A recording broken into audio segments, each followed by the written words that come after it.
Дорн аймагт хил залгаа Оросын холбооны ус бүгд найрамдах Хятад улсын мууж аймагуд малын гоцалдуур өвчний дэгдэлт өндөртэй. За ихэвчлэн хилийн гаднаас малын гоцалдуур чүлхээ өвчин Дорн аймагт орж ирээд бусад аймагуд руу тархдаг. За сүүлийн жишээг дурдвал өнгөрсөн онд Эрээн цавын бомб орчимд малын гоцалдуур шүлхээ өвчин гарсан. За газрын цэсний замд Баян хошуу бомб орчимд 2 удаагийн шүлхий, 2 удаагийн гахаан мялзан өвчин гарчээ.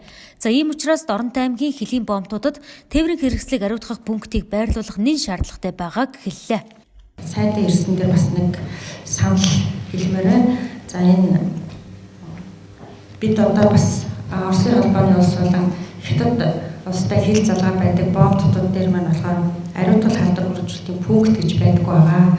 За энэ дээр бид удаа дараа аймаг орон нутаг за холбогдох байгууллагуудад санал хүсэлтээ өгүүлж байгаа боловч одоогийн байдлаар харах шийдэгдээгүй байгаа. Мялзан өвчин гарсан шүү. Тэгээ Хятад улс одоо гахаага бүгдийг шахуу устгаад одоо ингээд махны хумсд орчод байгаа шүү. Тэгэхээр яагаад энэ дээр одоо энэ нэг ариутгалын пункт гэдэг асуудлыг ер нь шийдэж өгөхгүй байна. Ямар байр суурьтай байна. Тэгээ би зөвхөн өртсөн урал дээр одоо сангийн сайд асуухад энэ бол орон нутаг өөрөө шийдэх гэсэн юм ярьж байгаа. Тэгээ бид энийг шийдэх тийм хөрөнгө санхүүгийн боломж байхгүй. Тийм тэрүүн төгрөгийг орон нутгийн төсөв гаргаж чадахгүй. Хөрөнгө оруулалт гэдэг одоо улсын төсөөс хуурилж байгаа зүйл байхгүй. Энийний түрүү онд нэг 9 тэрбум төгрөг аймагуудад хувирсан. Өнгөрсөн онд бүр 0 болсон тэр. Их хурлын гишүүд аваа зарцуулчихсан тэгээд.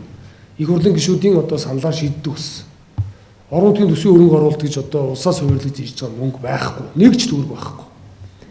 Тэгээ ямар хийх юм бэ? Тэгвэл одоо ингээд оронд ингээд Сүхбаатар хэнтий гэдэг ингээд төв үр хангаа гэдэг ингээд малын одоо өвчнөдөө баригдаад байж ах уу?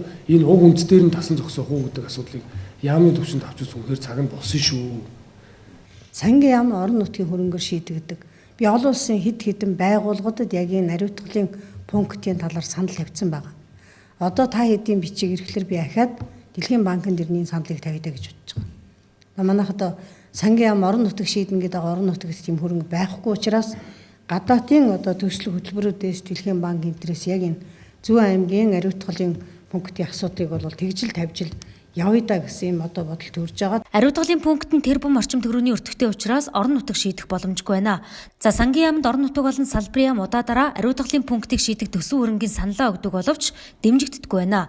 За тиймээс олон улсын байгууллага дээрх саналаа тавина. Хэрвээ дэмжигдвэл эх онд хилийн бомбт дээрээ ариутгалын пункттэй болох юм байна. За ингэж чадвал малын гоцалдуур өвчнийг гарсныхан дараа биш гарахаас урьдчилан сэргийлж чадах юм а.